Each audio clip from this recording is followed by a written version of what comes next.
Smoke testing और sanity testing ये बहुत ही कॉमनली यूज्ड टेस्टिंग है आजकल के जमाने में। स्मोक टेस्टिंग की बात मैं करूं तो आपने क्या किया कि एक सामान लिया, यानी कोई डिवाइस ली। अब इसमें आपने क्या किया, इसको पावर प्लग या प्लग में लगा दिया।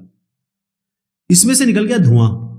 अब जब धुआं निकल गया तो आप इसके अंदर की कोई भी फंक्शनैलिटी क्यों चेक करेंगे? धुआं तो निकल गया, इसका मतलब खराब है। तो जब शुरुआती दौर में आप जब अपना कोड लिखते हैं, उसको बिल्ड कराते हैं, जैसे आप विजुअल स्टूडियो में या फिर नेटबीन्स में बिल्ड कराते हैं, तो जब सॉफ्टवेयर इनिशियली अनस्टेबल है, कुछ बिल्ड बने हैं, तो ये जो बिल्ड बने हैं इनको ही हम चेक कर लेते हैं कि इनमें से धुआं तो नहीं निकल रहा, क्या ये बेकार तो नहीं है। अगर ये बेकार है तो 1 को छोड़ दीजिए, 2 और 3 को देखिए। तो क्या होता है कि जो क्रिटिकल फंक्शनैलिटी है, यानी कि जो मिलनी ही चाहिए, अगर वही फेल हो गई तो स्मोक टेस्टिंग वहीं पर रोक देती है। सैनिटी टेस्टिंग का मतलब यह होता है कि जब आप काफी अच्छे से आपने बिल्ड बना लिए हो, आपका सॉफ्टवेयर काफी स्टेबल हो गया हो, बार बार रिग्रेशन टेस्टिंग हो चुकी हो, यहां पर आप देखते हैं कि अगर आपने कोई नई फंक्शनैलिटी डाली है, कोई बग फिक्स किए हैं, उसके कारण तो कोई एरर नहीं आ गई, तो क्या होता है कि स्मोक टेस्टिंग जो होती है वो आपकी एक तरीके से शैलो टेस्टिंग होती है, ऊपरी तौर पे करते हैं। आप पहले टेस्ट करके देख लेते हैं कोई शो स्टॉपर तो नहीं है जो खराब कर रहा है। सैनिटी टेस्टिंग थोड़ा नैरो डीप में जाते हैं, उस पर्टिकुलर जगह तक जाते हैं जहां पर आपने काम किया है, और उसके बाद ये जब हो जाता है तब आप अपने अलग सिस्टम टेस्टिंग वगैरह में जाते हैं।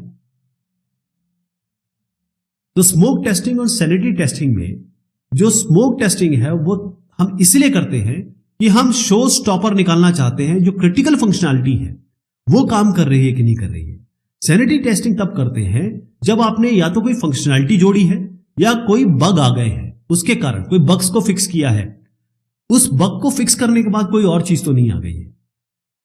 जो ऑब्जेक्टिव है स्मोक टेस्टिंग का वो ये देखना है कि भाई ये जो बिल्ड है इनमें से कौन सा स्टेबल है, कौन सा अनस्टेबल है, ताकि हम आगे इसके लिए बढ़े। इसको तो आप छोड़ ही दें। जबकि सैनिटी टेस्टिंग का मतलब यह होता है कि रैशनैलिटी, इसका मतलब यह है कि अब हम ये चेक करना चाहते हैं कि और इसके रिगरस टेस्टिंग करें कि नहीं करें। अगर आपका कोई आपने फंक्शनैलिटी ऐड की है और वहां पर उसी जगह पे एरर आ गई, इसका मतलब यह है कि उसको चेक करने की जरूरत नहीं है, उसको पहले ठीक करो आप। जो स्मोक टेस्टिंग है नॉर्मली इसको डेवलपर और टेस्टर करते हैं। सैनिटी टेस्टिंग जो है वो टेस्टर ही करते हैं नॉर्मली। इसी तरीके से स्मोक टेस्टिंग एक प्रॉपर तरीका है, इसको डॉक्यूमेंट किया जाता है, बाकायदा लिखा जाता है। सैनिटी टेस्टिंग का डॉक्यूमेंटेशन नहीं होता है, नॉर्मली अनस्क्रिप्टेड होती है, इसको लिखने की जरूरत नहीं पड़ती है। स्मोक टेस्टिंग का मतलब यह है पूरे सिस्टम को ही चेक करना ऊपरी तौर पे कि ये ठीक चल रहा है कि नहीं चल रहा है। नहीं ठीक चल रहा है तो इस बिल्ड को छोड़ देंगे। सैनिटी टेस्टिंग का मतलब यह होता है कि आप यूं लिखें और यहां पर आप पर्टिकुलर पोजीशन पे जाएं और फिर आगे बात करें। कहने का मतलब यह है कि जो स्मोक टेस्टिंग है इसको हम कहेंगे ओवरऑल हेल्थ चेकअप है। पूरे बिल्ड को पूरी तरीके से चेक कर लें, ये आगे बढ़ने के लिए कि भाई हम किसी पर्टिकुलर ऑर्गन पे चेक करेंगे नहीं करें। सैनिटी टेस्टिंग का मतलब यह है कि पूरा जो ओवरऑल हेल्थ नहीं चेक करना है।